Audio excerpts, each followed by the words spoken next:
sacralizing of death. She takes a look at paleontology, evolutionary biology, embryology, cell biology and ecology, astronomy and astrophysics, geology and geography and math, and takes a look at some of the major scientific discoveries that have helped us come to an understanding that there's not only nothing wrong with death, there's something profoundly right with death from God's perspective, from the perspective of the whole of reality. For example, we now know that mountains die, continents die, oceans die. The Apostle Paul didn't know this. Jesus didn't know this. And these have a creative role. If it weren't for the death of these things, lots of good stuff in this world would not be possible, like healthy soil, for one. Without the death of species, there would be no complex life beyond pond scum. Now, I've got nothing against pond scum, but when you compare it to the world we actually experience, this incredibly majestic world is possible only because of the death of species. And Charles Darwin was the first one that helped us to understand the positive role of this. Did you know that we didn't even have any dinosaur bones until the 1820s? We didn't even know extinction was real until about 1800. This is a new revelation. Without the death of fetal cells in the embryonic stage of development, we'd all be spheres. The reason we have shape is that cells died here, here, here, and here in the embryonic stage of development. Without the death of plants and animals, there would be no food. Without the death of stars, there would be no periodic table of elements, no planets, no life. We don't believe this, we know this. Every scientist in the world would agree with this. Without the death of elders, there would be no room for children. See, here's the thing that we don't often think about, that death is essential in a finite world. I mean, think about it. In a finite world, not infinite, but a finite world, if you want a world of children, you have to have the death of elders. Because think about it, in a finite world, if all you got is birth with no death, very quickly you're wall-to-wall people, wall-to-wall skunks, wall-to-wall bacteria, 60 feet deep. It doesn't take long. Death is natural and generative at every level of reality. And thus, death is no less sacred than life.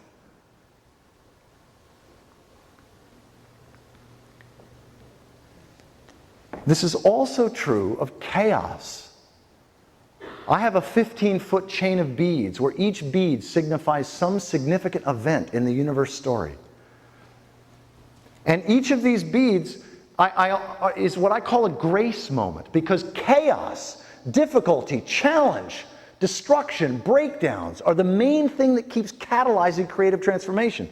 In fact, if I were to try to say what's the single most important thing in the history of the universe for catalyzing new creative transformation, it would be chaos, breakdowns, and bad news. And none of the ancients knew this. Not the way we know it. This is what God's been revealing through evidence, through science. And see, this builds my faith. Not faith as beliefs, but faith as trust. I trust the chaos of my life. I trust the chaos of our culture. I trust the chaos of our times. In fact, sometimes people will say to me, Michael, how can you sound so positive about the future when you know how big the challenges are that we're dealing with? And I say, I have faith in our stupidity. And what I really have faith in is this propensity in the universe for God, for reality, to keep taking creativity, or taking chaos and creating from it. In other words, death and resurrection isn't just something that happened to one man 2,000 years ago. It's a fundamental truth about the entire universe.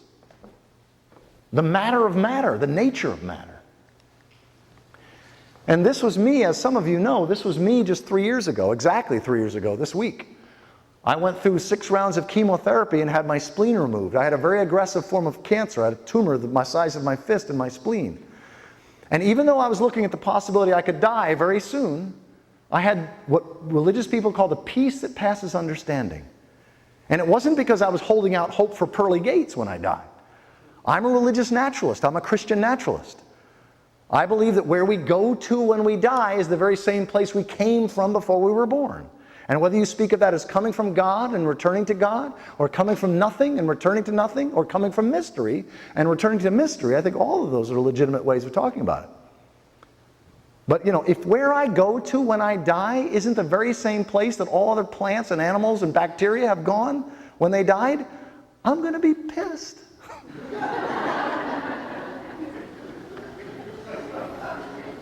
And I am eternally grateful that God and science kept me alive to have this experience, because this is my granddaughter at about 20 hours just about 20 hours after birth, and I had her naked, wrapped up with a baby wrap, and I for several hours, and it was one of the most holy experiences of my life. Now, here's one of the other theological things I want to say, is that an evidential view of reality evaporates the theist-atheist debate. It just evaporates it. Because theism and atheism are both belief-based concepts, and we no longer need to believe. We can know. I mean, could you imagine how absurd it would be to say, excuse me, do you believe in life? How about you, ma'am? Do you believe in the universe? It doesn't matter whether we believe in life or whether we believe in the universe. We're part of life. We're an expression of the universe. But what somebody says about life is believable or not. Somebody can say, life is so kind and wonderful. Somebody else says, life sucks, it's terrible. Well, that's believable or not, depending upon your interpretation, right? But the fact of life just is. It doesn't matter whether we believe in reality or not. Reality is something that every plant, every animal, and every human being cannot not experience, inwardly and outwardly. That's why I love this next quote. Reality is that which, when you stop believing in it, doesn't go away. And from an evolutionary theology perspective, that's what we're pointing to when we use the word God. Not a supreme being off the planet who, blesses some and smites others, but a sacred proper name for reality. Undeniable reality, inescapable reality. God is a mythic proper name for reality, a meaningful interpretation, night language. Said another way, God is a personification, not a person. And if we miss this, we miss everything. I mean, for example, I'm going to use day language, and I'm going to use night language. Notice I'm going to use secular, sort of scientific language, and I'm going to use night language, religious, mythic language, and you're going to see that both are legitimate. You can't understand how God or reality created complex life if you don't understand extinctions. You can't understand how God or reality created healthy soils in the northern, or lakes in the northern part of the world if you don't understand glaciers. You can't understand how God or reality created the periodic table of elements or planets or life if you don't understand red giants and supernova explosions. Watch this photo very carefully. You surely can't understand how God or reality created continents and oceans and mountains if you don't understand plate tectonics. Folks, we've only known this since 1964. Jesus didn't know this. Moses didn't know this. Muhammad didn't know this. We don't believe that the Atlantic Ocean is growing at the same rate our fingernails grow. We know it. We've got the satellites to measure exactly how fast the Atlantic Ocean is growing and how fast the Pacific Ocean is shrinking. Evidence is how reality speaks. Evidence is modern-day scripture. It's our main source of divine guidance today. Now, of course, what do we think of when we think of a God's eye view of the world? Don't we normally think of, the view from above and outside it all, the view that can take it all in an instant, right? Don't we think of that as a God's eye view of the world? Well, I suggest to you that no, or maybe yes, but also this is a God's eye view of the world. The view from within every set of eyes, from within the dolphin's eyes, from within the whale's eyes, from within the dragonfly's eyes, right? When we look deeply enough, we see that every creature reveals a face of the divine. Each part is a unique expression of the whole. Remember the largest nesting doll? The largest creativity that transcends it all, yet also includes it all? Every characteristic that we attribute to the divine derives from our experience of reality. If we imagine God as beautiful, gracious, loving, awesome, powerful, majestic, or faithful, It is because we have known or experienced beauty, grace, love, awe, power, majesty, or trustworthiness in the world. If we lived on the moon, and that's all we and our ancestors had ever known, all of our concepts and experience of the divine would reflect the barrenness of the lunar landscape.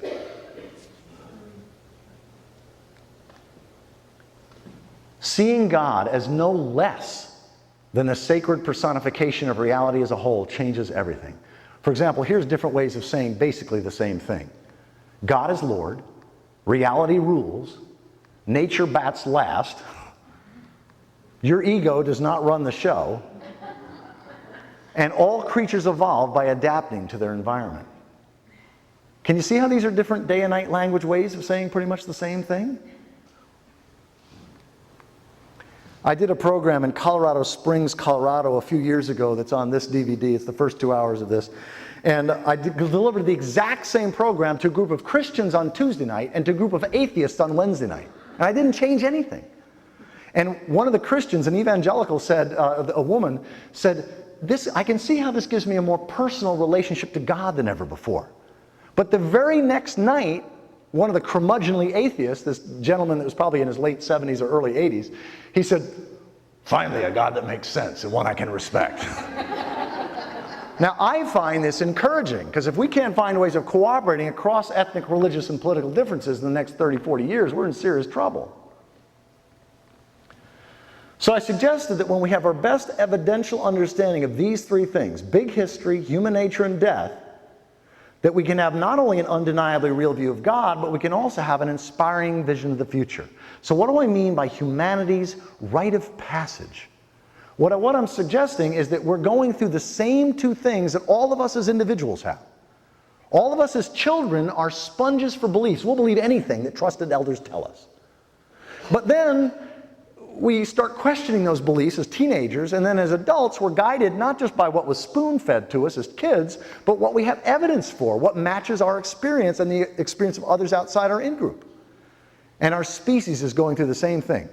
For virtually all of human history, as a species, we were guided by beliefs. There was no other way. But now we have knowledge that can guide us, and in a way that helps the belief systems to evolve. The other thing is it's not all about you. Children think they're the center of the universe, right?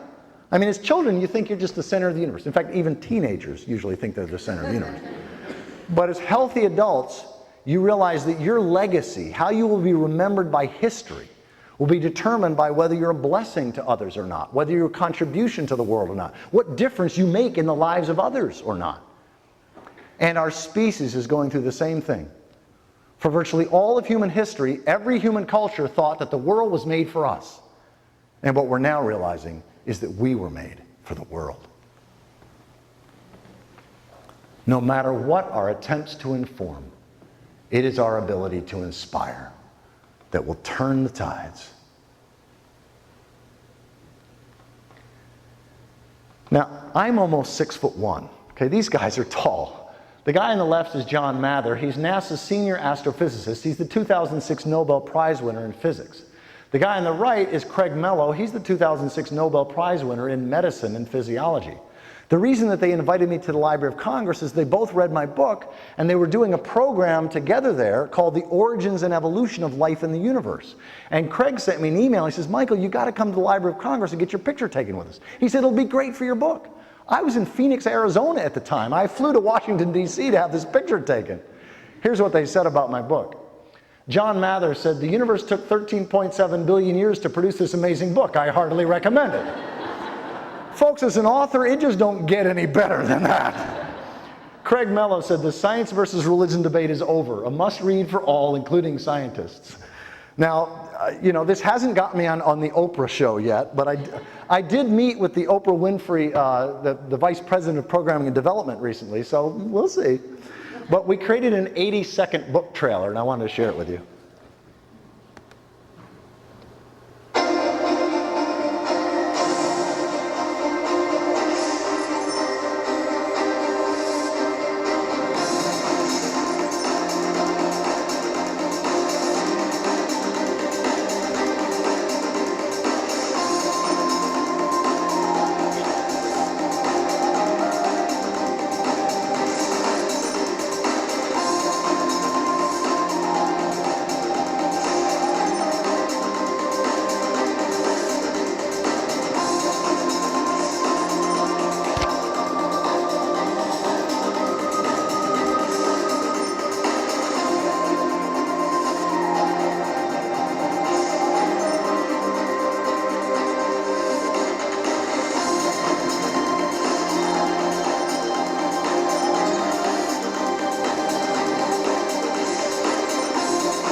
Thank you. When my book went to print, we had 5 Nobel laureates. About a year and a half ago, Charles Townes, who won the Nobel Prize in Physics in 1964 for the invention of the laser. He's now 96 years old. He calls me on my cell phone. And he says, I finally got around to reading your book. He said, I love it. So we've got 6 now. So we're going to have time for small group questions, but I'd love to hear from you, what, if anything, did you find helpful, interesting, or inspiring about this way of realizing or naturalizing God? And what difference do you think it would make if religious institutions celebrated evidence as divine guidance or modern-day scripture? So feel free to ask a question, but I'd also love to hear any responses that you have to these.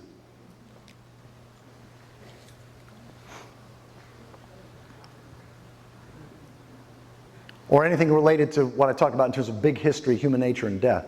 Yeah. Thank you. Yeah, I'm somebody who had the rare privilege of learning and listening and being with Thomas Berry for over 20 years. And he greatly influenced my spirituality, and likewise Swim and Dermot O'Murcoo.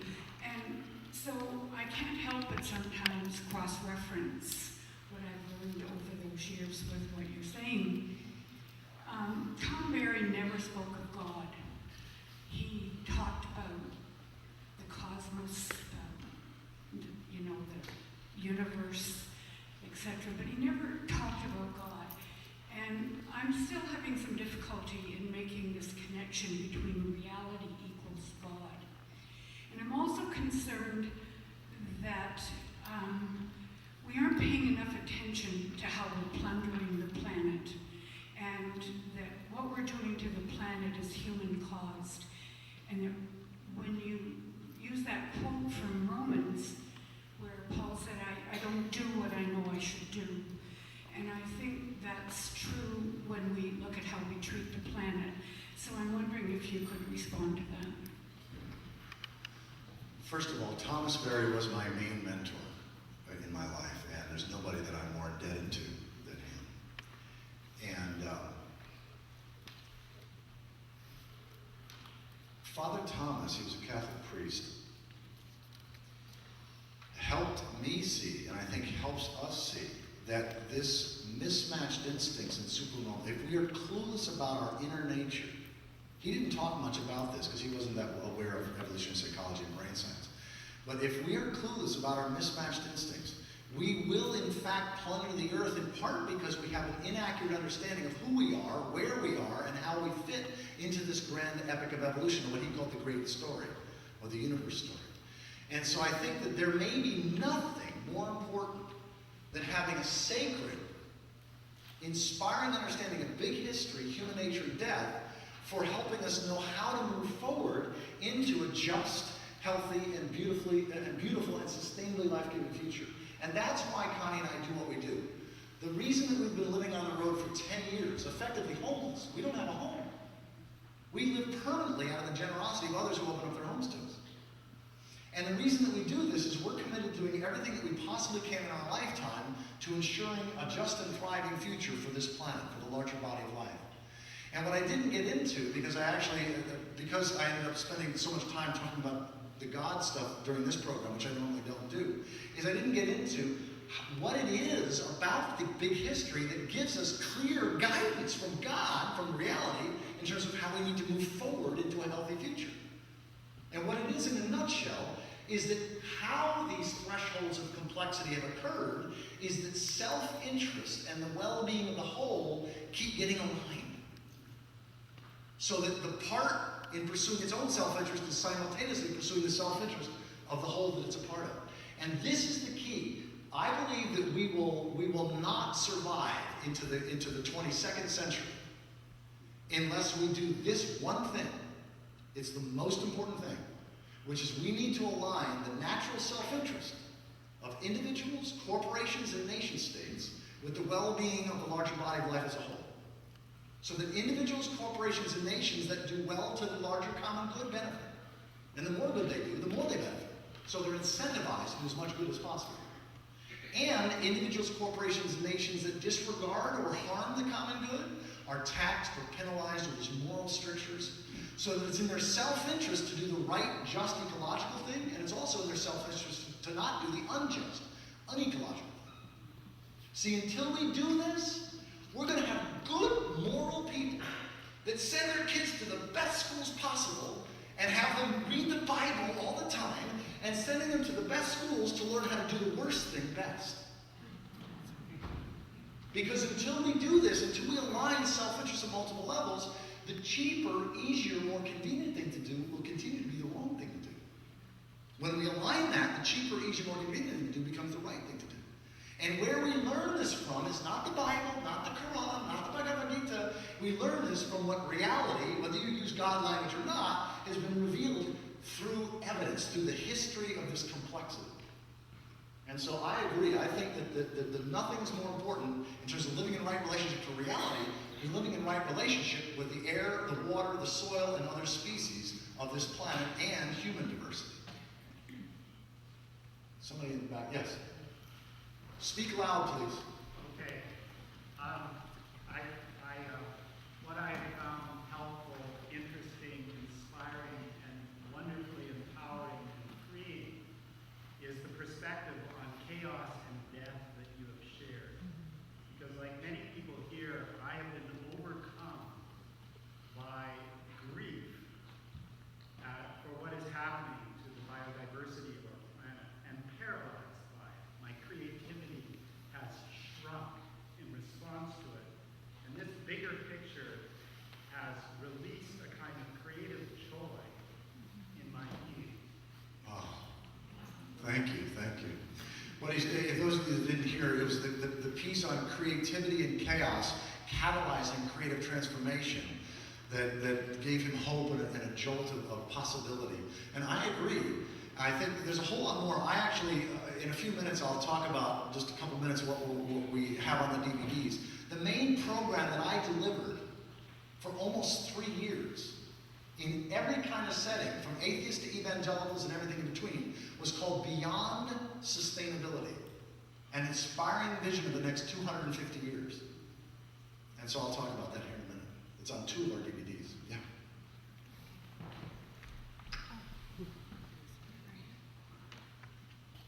Thank you.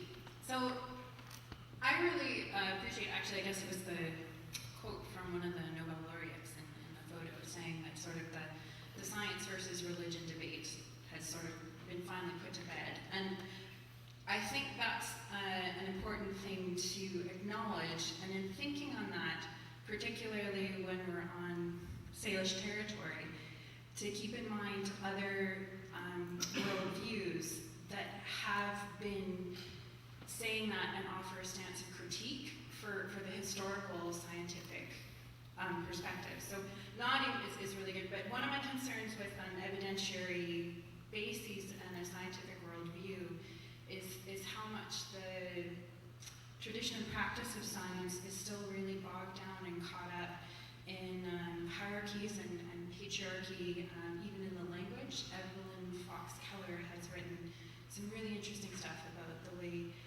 language, she's a physicist, language of science perpetuates can perpetuate a patriarchy.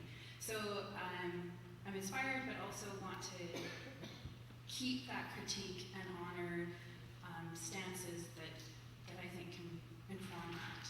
Really cool.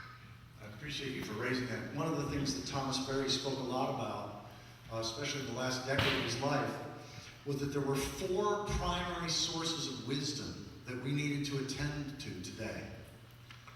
They were the wisdoms of the classical civilizations, the classical religions, the wisdom of women, the wisdom of indigenous cultures, and the wisdom of science. And all 4 of those are essential. And I do not mean to not value indigenous wisdom, native wisdom. It was all about right relationship to reality. And women's wisdom, which is one of the reasons why we men need to shut up and listen to women, because there's a different valuing. And fortunately, this is happening worldwide, but it still needs to happen a lot more. And as well as traditional wisdom. I'm not trying to throw out the religious traditions. In fact, one of my favorite quotes from Thomas Berry, he said, "We will never enter a just and sustainable sustainably life-giving future on the resources of the existing religious traditions. And we can't get there without them. Both are necessary, as well as the wisdom of wisdom and indigenous culture. So thank you for bringing that up. Yes? I've almost lost it in the process of waiting and listening, because it's a very wordy evening. And at my age, at 86, I am spending a fair amount of time alone, but not lonely. But I have become profoundly aware in terms of my life journey that my future is not the same perspective as anyone 5, 6, 7 years younger.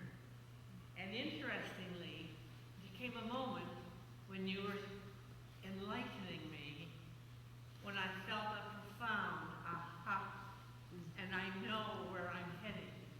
And I'm feeling tremendously happy. It all makes so much sense.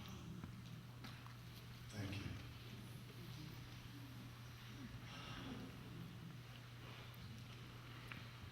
Yes? I wonder, just before we end the session, could you say a little bit more about how Yeah, the question is, can I say more about how Jesus and Christ fit in this picture? Those are two separate questions, because one of the things that we have to distinguish is Jesus was the actual man, the actual human flesh and blood person that's alive and real as you and I. Christ is the night language that emerged around this incredible man of integrity and authenticity and responsibility and divinity. And so I actually spent 2 hours discussing that on one of my DVDs called Evolutionary Christianity. I'm trying to think of how I can do so let me put it this way. It seems to me that Jesus, the man, got it. He got that he was one with reality. He was a unique expression of reality, and that he lived out of that authenticity. And what he was constantly saying to the religious establishment, because his main critique was with the religious conservatives of the day, the Sadducees and the Pharisees. And he was constantly saying, your circles of inclusion are too narrow. They need to be busted open. It's not about having the right beliefs, doing the right practice, or being part of the right tradition, that gets you some kind of a card key into some special place when you die that all the rest of the sorry suckers in the world don't get to. That ain't what it's about. And so for me, being a Christian is being a little Christ, someone who embodies in my time, or at least attempts to embody in my time, that kind of integrity and authenticity, and lives out of that, so that I am also incarnating grace. That would be sort of an attempt to sort of short version of it. But again, I spent 2 hours on one of my DVDs on that. I want to share this short video clip because many people consider this one of the highlights of my program, my evening program. Many people consider Neil deGrasse Tyson to be one of the main popularizers, he is one of the main popularizers of an evidential worldview of science today. And he's on Nova, he's on all kinds of science programs. Here he is with Jon Stewart on The Daily Show. I don't know if y'all get that up here in Canada. But he very popular among American liberals. And Connie took a 14-minute video clip that he was responding to Richard Dawkins at a Beyond Belief conference. And he uses a blended day and night language. She edited it down to about 7 minutes. And here he is responding to Richard Dawkins. And you'll see he's saying some of the same things that we're saying, this blend of day and night language. So I want to share this. So now I'm becoming a scientist. Let me back up. I forgot to say that if you don't know Neil deGrasse Tyson, he's the director of the Hayden Planetarium at the American Museum of Natural History in New York City. And he was turned on to science at the age of 9 at the Hayden Planetarium that he's now the director of.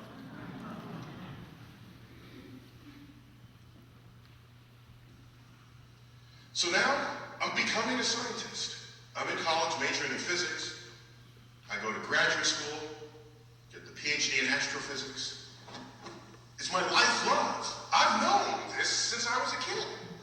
accidentally land at the Bronx High School of Science. I knew, but I wanted to become an astrophysicist not because I chose it. In a way, the universe chose me.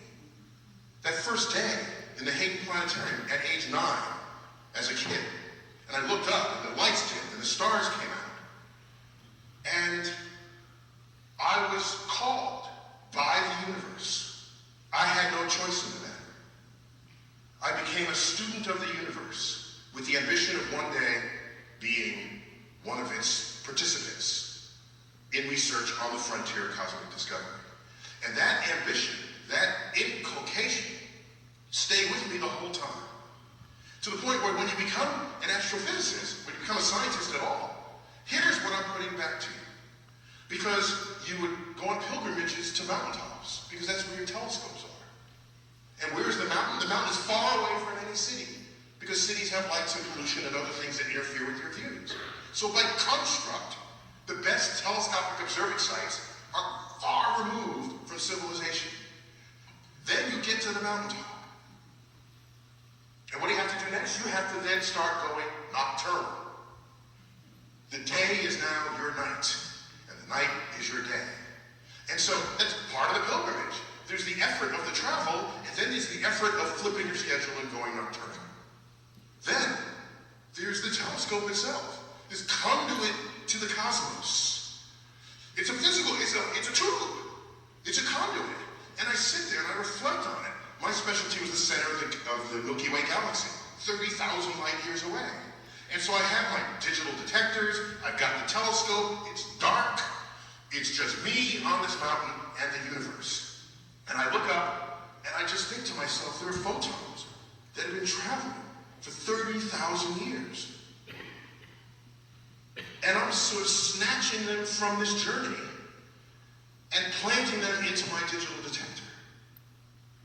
And then I started feeling bad for the photon, and I said maybe it wanted to continue, but I got in its way. But then I said, no, those are probably happier photons than the one that slammed into the mountainside, that will go unanalyzed and will not contribute to the depth of our understanding of the universe. But so there's not only the fact that I'm on the mountaintop, there's the knowledge and the feeling that I'm reaching out to the universe with these methods and tools of science. And then add to that the sum of 20th century knowledge about the origin of the chemical elements, something the chemist would not be able to answer without the help of the astrophysicist. You can't go to the chemist in your high school chemistry class and say, where did these elements come from? The teacher wouldn't know from within the domain of chemistry. That was informed by astrophysics. We can trace the elements. They were forged in the centers of stars, high-mass stars, that went unstable at the ends of their lives. They exploded, scattered their enriched contents across the galaxy, sprinkled into gas clouds that then collapsed and formed stars and planets and life. And so these ideas, these cosmic perspectives, this pilgrimage to the cosmos, there are people who say, this makes me feel small because I need to see the immensity of the cosmos. And I say, no, you're not thinking about it the right way. By the way, when we opened our facility, I got a letter from a psychologist. He had seen our show, which was a zoom out from Earth, and Earth just shrinks to nothingness as you go to the edge of the universe. And he wrote me a letter that says, I specialize in the psychological effects of things that make people feel insignificant. What a bummer of a job. Man, that's what you do for a living. And he said, needless to say, your show was the greatest elicitor of feelings of smallness I have ever seen. Will you allow me to conduct a survey on the people who visit your show? And I thought to myself, there's something wrong here, because why does he feel small? But when I look up in the universe, I feel large. Then I realized the problem was his ego was too large to begin with. He came to the problem thinking too highly of who and what he was to begin with. Because then everything that happened in the show destabilized his self-image. Whereas I know that the molecules in my body are traceable to phenomena in the cosmos. It's quite literally true that we are stardust. In the highest exalted way one can use that phrase. There's a kinship with the cosmos that resonates deeply with New Age thinking, but I'm not apologetic about that.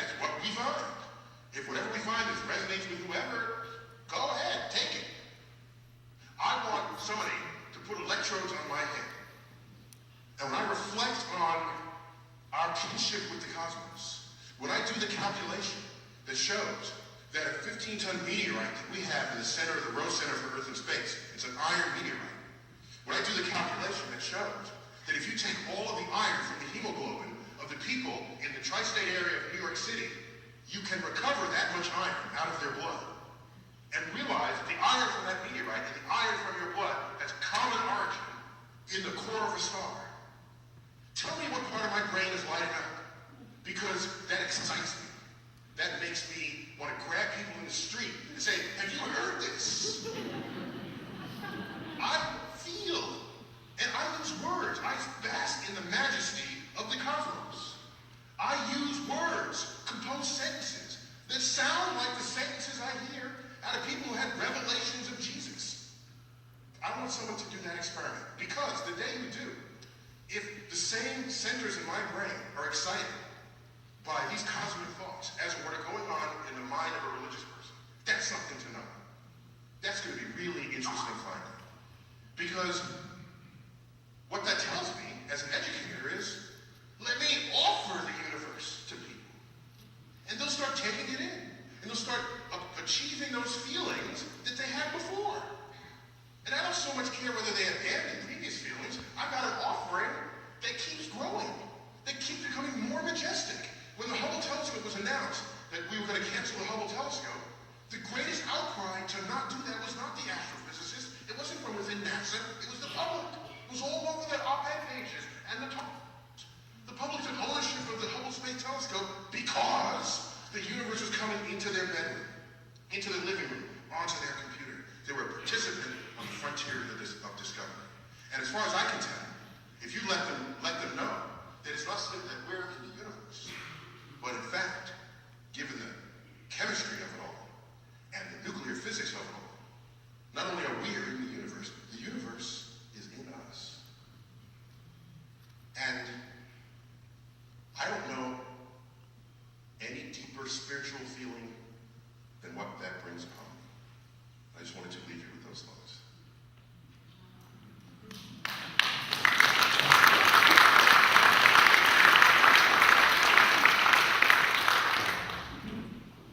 Tell me a creation story more wondrous than that of a living cell forged from the residue of an exploded star. Tell me a story of transformation more magical than that of a fish hauling out onto land and becoming amphibian, or that of a reptile taken to the air and becoming bird, or that of a mammal slipping back into the sea and becoming whale. Surely, this science-based culture of all cultures can find meaning and cause for celebration in its very own cosmic creation story. Do you know where I found that quote? 15 years ago, it was on the cover of the national membership magazine of the Unitarian Universalist Association. Somebody gave me a copy of the UU World, and it had that quote, and I was so blown out of the water, I was so impressed with that quote, I decided to track down and marry the author.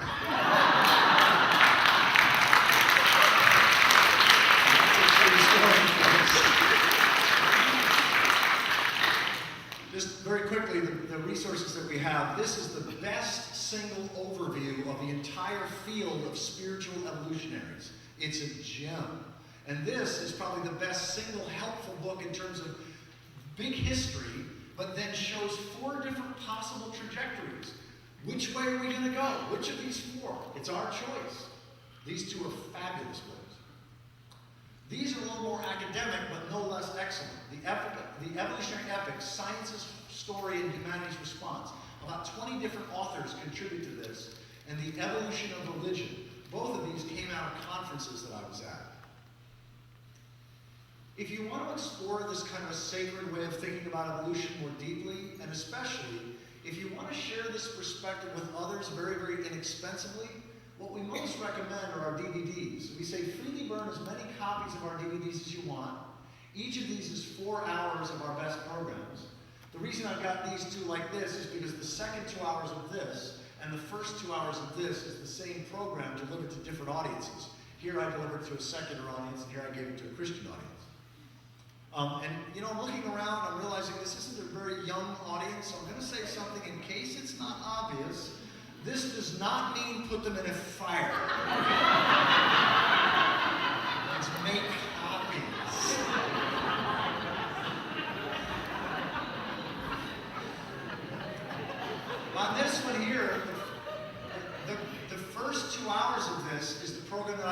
in Colorado Springs to Christians on Tuesday night and to atheists on Wednesday night. And the second 2 hours of this is a program that I delivered to high school girls at a Catholic Girls Academy. And I opened it up and I said, ask me your questions. And for 2 hours, they asked me questions. So this is probably the best thing I've got as a bridge to conservative Catholics and conservative evangelicals. What I zipped through in about 15 minutes, Connie and I spent 4 hours on. This is our main thing that has to do with our inner nature. And it covers gaming addiction, evolution in fidelity and infidelity, our physical instincts, our social instincts, our interpretive instincts. This is the hottest. We just got this one off the press a week ago, so this is our brand new DVD. This one here is mostly Connie. It's got 2 of my most popular sermons that I do in moderate to liberal settings. But the other 3 hours and 10 minutes of this is Connie. So Connie spends 45 minutes on the North American story. It's how to become native to this continent. See, being a Native American isn't about necessarily having Native American blood. It's a mindset. It's a heart set. We can all become native to this continent. This is her most popular program of all, We Are Native Stardust. She spends an hour and 10 minutes talking to Montessori teachers, teaching them how to teach kids from kindergarten through high school. And then this is, I believe, her greatest legacy of all. She spends an hour and 15 minutes on what I zipped through in about 7 or 8 minutes. Death through deep time eyes. This understanding of a sacred, inspiring understanding of death and chaos. Now finally, these two have an overlap. As I said, the second 2 hours of this and the first 2 hours of this are the same program delivered to different audiences. And it's the main program that I delivered for almost 3 years called Beyond Sustainability, an inspiring vision in the next 250 years. And the reason that I picked 250 years is quite simple. If you compress the history of the universe into 100 years, like if you make 14 billion years equals 100 years, every minute on the cosmic century timeline is 250 years. So think about it. If we've got 100 years of trends to study and to learn from, there ought to be a few things we can say with some degree of certainty about what the next minute might be like. And it's a very hopeful perspective. I spent about a half hour on this evolutionary directionality, greater complexity, interdependence and cooperation at larger and wider scale. Many people have said this is the most hopeful material I've offered in the last 10 years. I compare how the mechanistic paradigm, that is the idea that nature is a complex clock and God's the clockmaker. Did you realize that we didn't have that worldview until we had clocks? It's like, duh, right? Well, this 40-year period, major political, economic, and social change.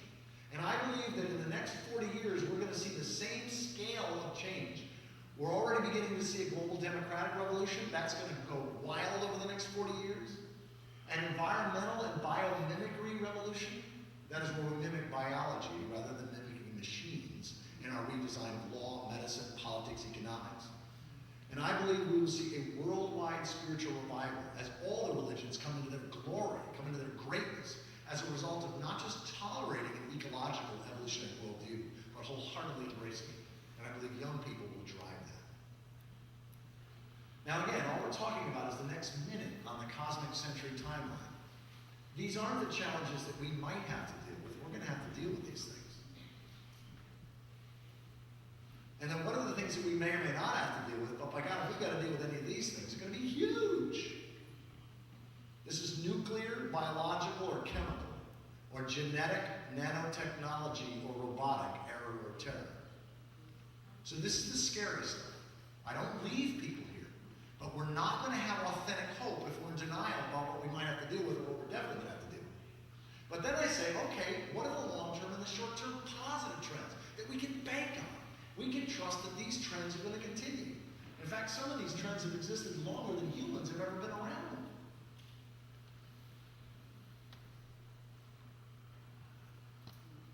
And then finally, what's the likely good news? I'm not talking about crossing our fingers and toes and praying that Jesus, the cosmic janitor, comes and cleans up the mess we've made. I'm saying, what's the likely good news in the next 250 years, given current trends? And this is very, very helpful. And again, I spent about a half hour on all of this good news, and that's on both of these DVDs. So if you get one of them, don't get the other one. also different. So the other 2 hours of this one is where I spend a half hour on each of these gifts. How this perspective reconciles science and religion. How it transforms our views of chaos and bad news. How it evokes inspiring, empowering visions of the future. And how it broadens our circles of care, compassion, cooperation, and commitment. What's unique to this one is where I get into the kind of thing this gentleman was asking about before. Sin, salvation, the kingdom of God, heaven and hell, Jesus as the way, the truth, and the life. How can these core Christian concepts be realized or naturalized from this sacred understanding of evolution? So that's on the second 2 hours of this. So if you get any of these, please do make copies. You can take them to Kinko's and have them make copies if you want. The covers are up on the website, so if you have a color printer, you can print off the covers and make exact replicas very, very inexpensively. And if you get 2 or more, make sure you only pay $25 each. We're always looking for writing retreats. So if you have a second home or a vacation home, or you go to Australia once a year and you'd like to have us house sit, please let us know. This is a song that's a cultural phenomenon. Millions, tens of millions of young people are being turned on to the sacred side of science because of this musician that lives in Bellingham, Washington, is creating these symphony of science music videos. And I wanted to share this with you, not because this is the kind of music that most of us in this world would listen to, but because literally this is my daughter, who's 22, introduced this song at her college campus, a second of college. She said within 2 weeks, hundreds of college students were playing this out of their dorm rooms. It's amazing. And so I want to share this because, again, it's the inspiring side of science. Again, and I see this as divine revelation.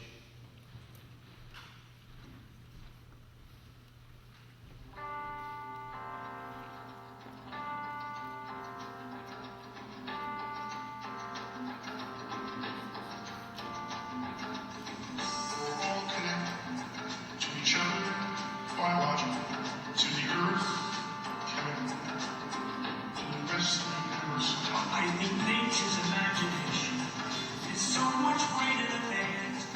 It's never gonna hurt us. We live in a universe where things change, alright, but according to patterns, rules, or as we call them, laws of nature. Standing on one, really I'm just a speck from where we're the star. The planet is just another speck. To think about all of this, to think about the vast emptiness of space, billions and billions of stars, billions and billions of specks. The beauty of a living thing is not the atoms that go into it, but the way those atoms are put together. The cosmos is also within us. Made of stars. We are waiting for the cosmos to know it's all. Across the sea of space, the stars are alerts. We've traveled this way before, and there is much to be learned. We're all connected to each other, biologically, to the earth, chemically, to the rest of the universe. Talk about the elevated and exhilarating to discover that we live in a universe which permits evolution of molecular machines as intricate and subtle as we.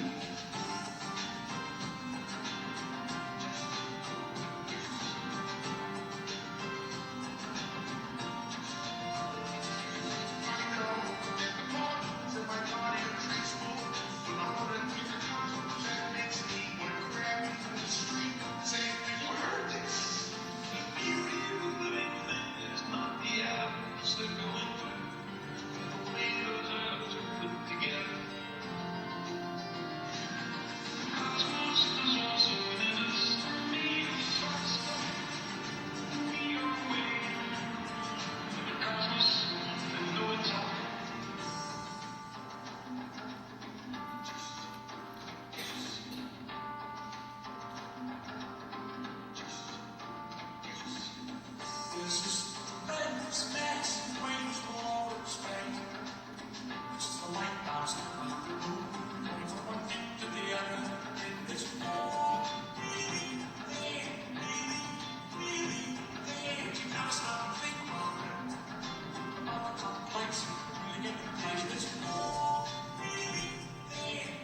make sure there's music videos and everything I showed tonight, plus a whole bunch more. Connie's YouTube channel, thegreatstory.org.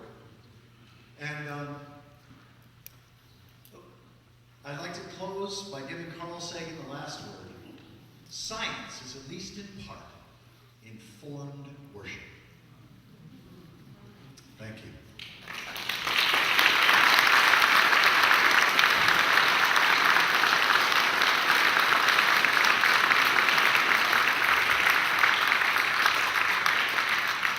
Just a reminder that there's a book table back here and in the other room. In 15 minutes, there's a break now. In 15 minutes, there'll be some small group discussion back here. All the copies of my book are already signed, but I'm also happy to personalize it for you if you want me to. I'll be back at this table. Connie will be at that table. Thank you, Michael.